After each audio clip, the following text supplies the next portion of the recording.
झूठ नहीं बोले हैं। इसलिए कहा जाता है कथा को कथा बना के सुनिए तो उसका फल मिलता है। अगर ये भ्रम आपके अंदर भर गया, कई लोग ऐसे हैं आज के समय में, चोरी करना हुआ, भगवान कृष्ण तो किया करते थे, और कहीं लव मैरिज कर गए, कहा भगवानों तो किए थे, हम ही कर रहे हैं। गांजा पीने का मन हुआ, कहा बाबा की बूटी ले रहा हूं, ले। अरे बाबा की बूटी केवल गांजा ही भांग कर ले रहे हो, एक आग दू सरपऊ लपेट लो, कान में बिच्छू का कुंडल पहनते थे, यहू पहन के देखिए, तब स्वरूप बनाइए तो कुछ अच्छा लगे। कि केवल गांजा ही भांग के लिए प्रसाद ले रहे हो, इतना ही प्रसाद लेना है, आगे का नहीं लेना है। भगवान झूठ नहीं बोले हैं, लेकिन लगेगा कि जैसे झूठ बोल रहे हैं। सीत ही चितई कही प्रभु बाता, आहाई कुमार मोर लघु भ्राता। लग जाता है कैसे भगवान ऐसे झूठ बोल रहे हैं, लेकिन झूठ नहीं बोले हैं।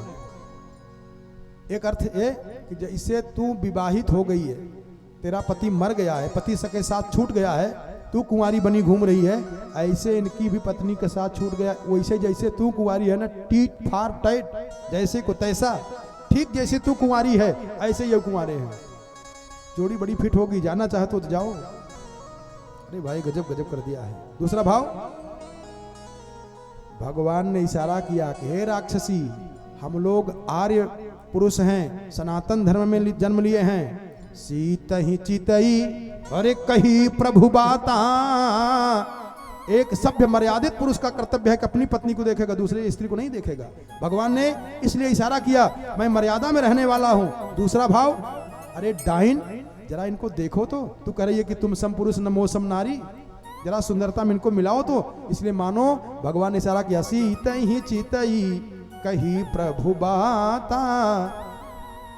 अपने आप को सुंदरी बन रही हो, जरा मिलाओ देखो तो। और दूसरा भाव, आहाई कुमार मोर लघु भ्राता। एक अर्थ ये भी है कि राक्षसी, इस महीने में विवाह नहीं होता है, कुवार अगुवाई हो विवाह करने के लिए। हम सब सनातनी है, राक्षसी नहीं है, जब ही मर्जी हो तभी विवाह हो जाए, जब ही मर्जी हो तभी चल दिया जाए। और फिर भाव, भगवान ने कहा, अरे डाइन भाग जा यहां से, नाही आहाई कुमार अरे मोर लघु भ्राता। तू सर्पड़ी है ना, अरे सूपनखा रावण की बहिनी, और दुष्ट हृदय दारुण दुख अहिनी। अहिनी अहि माने सर्प, अहिनी माने सर्पणी। और ये मेरा भाई क्या है, आहाई कुमार मोर। मोर जान रहे हो ना, मयूर, मोर। ये मोर है, अगर तू सर्पड़ी बन के आएगी तो मोर अखिए निकालता है, अभी वो मार मारेगा ना। भाग जा यहां से, यहां क्यों आ रही है, अभी तुझको चेतावनी दे रहा है कि भाग यहां से। अरे आहाई कुमार ये मोर। देखो हमारे पंडित जी कहते हैं ना कि भागवत भूषण मानस मर्मज्ञ, तो हम एक बार थोड़ा दिखा दे कि देखो मानस की क्या गहराई है। मोर लघु भ्राता, ये मोर बन जाएगा। अथवा कुमार, कोई मारता है तो हाथ पैर तोड़ता है, लेकिन ये कुमार मार मारेगा, ऐसा मारेगा ना कि बता भी नहीं पाओगे किसी को। इसलिए भाग यहां से। दूसरा भाव, समय ज्यादा हो रहा है, प्रसंग को प्रणाम करते हुए इसी भाव को इस्लाम इसका आगे विस्तार कल करेंगे। भगवान इशारा कर रहे हैं, पूर्व जन्म में ये शेषनाग की पत्नी थी। कौन? सुपनखा। इसीलिए इसको अहिनी कहा गोस्वामी जी ने। ये पूर्व जन्म में शेषनाग की धर्मपत्नी थी, तो ये किसी पराये सर्प के साथ रमण में चली गई। और जब शेषनाग को पता चला, कहा जैसे इस बार तूने मेरी इज्जत लिया है ना, तेरा मैं बदला चुकाऊंगा। वही भगवान कह रहे, करे भाग, तुझी को तो ढूंढ रहे हैं। अगर मिल गई ना, जैसे अगली बार तू इनकी बेइज्जती की थी, ऐसे इस बार तेरी नाक कान काटेंगे। सीता ही चीतई कही प्रभु बाता, चितई चितई कही प्रभु बाता, सीतई चितई कही प्रभु बाता, चितई चितई कही प्रभु बाता। आहाई कुमार मोर लघु भ्राता, आहाई कुमार मोर लघु भ्राता, आहाई कुमार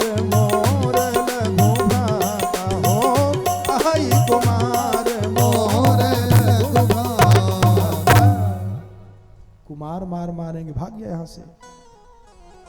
बहुत अर्थ है भैया, बहुत अर्थ है। व्यभिचारिणी है, विकल भई तह जुगल कुमारा। और ऐसा नहीं कि गोस्वामी जी ने ही लिखा है ना, लिए कहां से हैं? वाल्मीकि रामायण से। एक श्लोक है जो 3 बार आया है। सुपनखा भगवान के पास जाके कहती है कि एताम विरूपाम असतीम करालाम निर्णतोदरीम भार्याम वृद्धाम परित्यज्य त्वामेवैष भजिष्यसि। सुपनखा करी है भगवान के पास जाकर के, एताम विरूपाम, ऐसी ये सुंदर नहीं है, असती तुच्छ चरित्र वाली है, करालाम, देखो बुढ़िया के जैसी हो गई, पेट इसका अंदर घुस गया है, और निर्णतोदरीम भार्याम वृद्धाम, बुढ़िया के जैसे दिखती है, परित्यज्य, इनको छोड़ दो, त्वामेवैष भजिष्यसि, मेरे साथ, मैं जवान हूं, मेरे साथ रहिए। और इतने नहीं कि मैं जल्दी से आपको छोड़ दूंगी, काफी दिन तक तुम्हारे साथ में रहूंगी। ये श्लोक कौन बोली है? सुपनखा जाकर के भगवान के पास बोली है, एताम विरूपाम असतीम करालाम निर्णतोदरीम वृद्धाम भार्याम परित्यज्य त्वामेवैष भजिष्यसि। भगवान के पास बोली है। और जब लक्ष्मण जी के पास गई, भगवान ने कहा उनके पास जाओ, तो लक्ष्मण जी ने कहा कि देखो मैं दास हूं, और मेरी पत्नी बनोगी तो दासी बन जाओगी, सुख नहीं मिलेगा, और तुम स्वेच्छाचारिणी हो, स्वेच्छाचारिणी के लिए उन्हीं के पास जाओ। तो वहां भी लक्ष्मण जी ने यही श्लोक बोला, एकदम एक अक्षर नहीं बदले हैं। ये है आदि काव्य, ये है आदि कवि, इनकी लेखनी ने क्या किया है? चमत्कार, जादू मार दिया है। इसी श्लोक को सुपनखा ने निंदा परक अर्थ करके बोली है, और एक अक्षर को नहीं बदले हैं जीवाचार्य लक्ष्मण जी महाराज ने, एक अक्षर को नहीं बदल करके सुपनखा के सामने बोलते हैं, एताम विरूपाम असती करालाम निर्णतोदरीम भार्याम वृद्धाम परित्यज्य त्वामेवैष भजिष्यसि। एक अक्षर नहीं बदले हैं, लेकिन इसी श्लोक से लक्ष्मण जी ने सीता माता की स्तुति किया है, प्रणाम कर लिया है। श्लोक वही है। मैंने कई बार कहा, अमंत्रम अक्षरम नास्ति नास्ति मूलम नौषधम आयोग्य पुरुषो नास्ति योजकस्तु हि दुर्लभ। एक भी ऐसा अक्षर नहीं है जो महामंत्र न हो। और संसार में जितने भी पेड़ पौधे दिखाई दे रहे हैं, जितने भी सब दिखाई दे रहे हैं, सब किसी न किसी रोग की दवा है।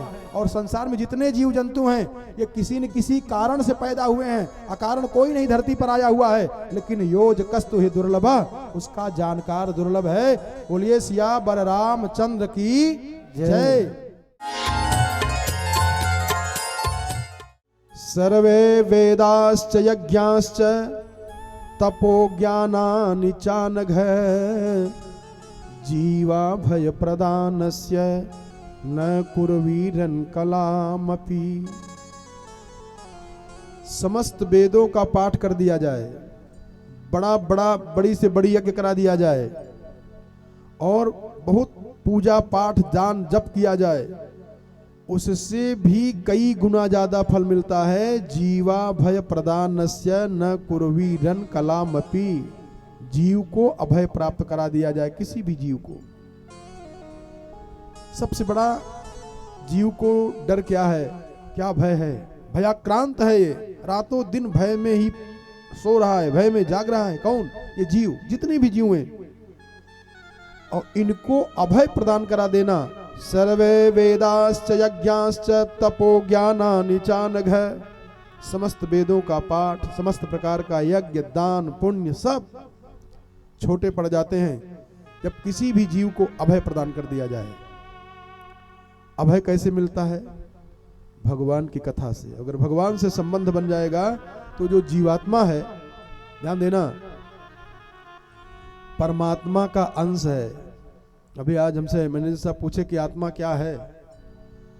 एकाग्रता से यदि आप लोग श्रवण करेंगे तो आपको समझ में आ जाएगा। उस दिन हमने बताया, विषय करण सुर जीव समेता सकल एकते एक सचेता।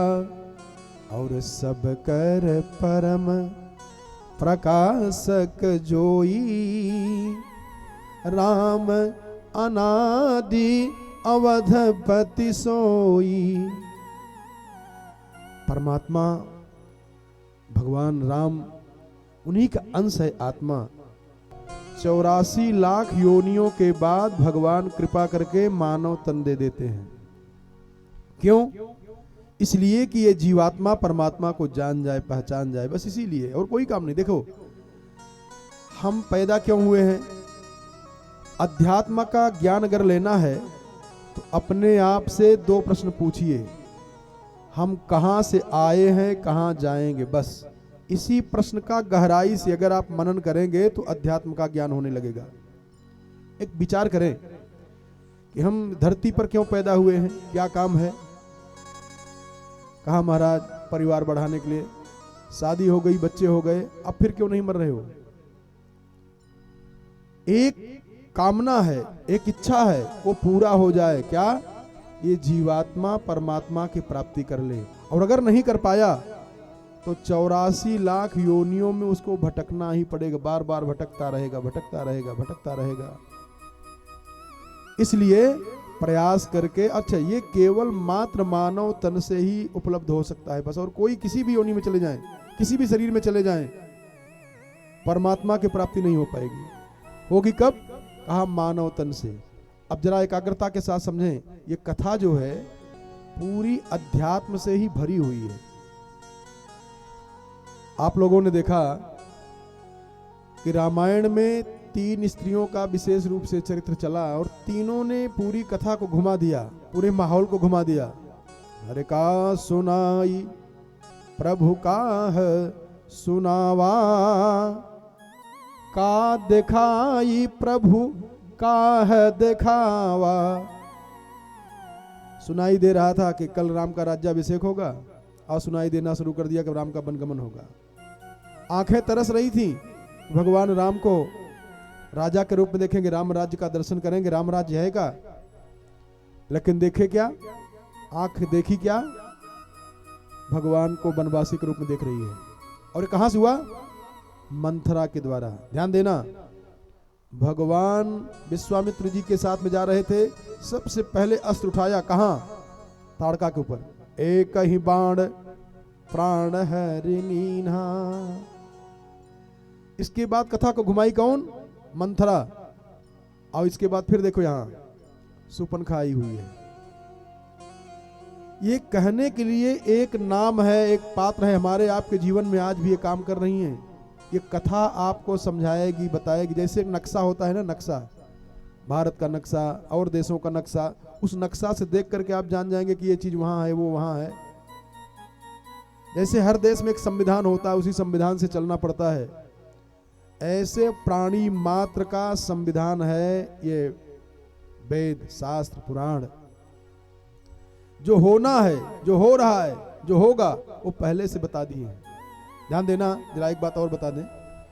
जैसे कोई कीमती मशीन आप खरीदते हैं, बड़ी मशीन कोई खरीदें, जैसे और छोटा उदाहरण, जैसे मोबाइल आपने खरीदा, तो मोबाइल खरीदने पर आपको एक वो मिलता है डायरी, उसमें ये लिखा रहेगा कि इसको दबाने से ये हो जाएगा, इसको दबाने से ये हो जाएगा, ऐसा करोगे तो ये हो जाएगी, यहाँ चार्जर लगेगा, यहाँ ये लगेगा, ये ऐसा होगा, ये यहाँ ये बटन है, यहाँ वो बटन है, ऐसा गाइडलाइन रहती है ना। और बड़ी मशीनों में हमेशा गाइडलाइन की किताब मिलती है। ऐसे ही प्यारे ये मानव तन जो बहुत कीमती है, उसकी गाइडलाइन है वाल्मीकि रामायण, श्रीमद् भागवत, वेद। अगर आप जीवन को सुखमय बनाना चाहते हैं तो इनसे प्रेम करना ही पड़ेगा। अब ध्यान दें, क्रोध की मूर्ति है ताड़का, एक केवल नाम है ताड़का, लेकिन है क्या वास्तव में? क्रोध ही शरीर धारण कर लिया है। और लोभ की वृत्ति है ये मंथरा, और ये कामना की वृत्ति है सुपनखा, कामिनी है ये, भगवान को भोगना चाह रही, सीधे सीधे भगवान को भोगना चाह रही है। ध्यान देना, एक कामिनी है और सीधा सीधा भगवान को पाना चाह रही है। जो गाइडलाइन है, गाइडलाइन को नहीं देख रही है, शास्त्र को नहीं मान रही है, पुराण को नहीं मान रही है, वेद को नहीं मान रही है, सीधा सीधा भगवान को प्राप्त करना चाहती है।